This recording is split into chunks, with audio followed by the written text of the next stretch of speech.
In this tutorial, I will show you how to make a circle outline in Canva. First, open Canva in your browser and log into your account.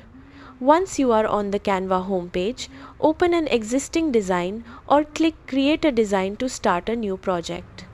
After the editor opens, go to the Elements tab on the left side and search for Circle in the Shapes section.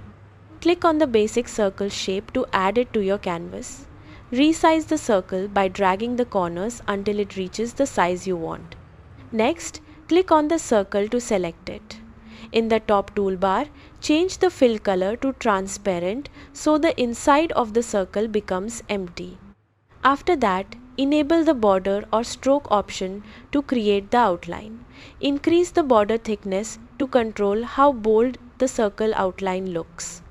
You can also change the outline color to match your design style.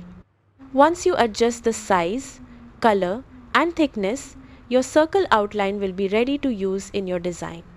That is how you make a circle outline in Canva.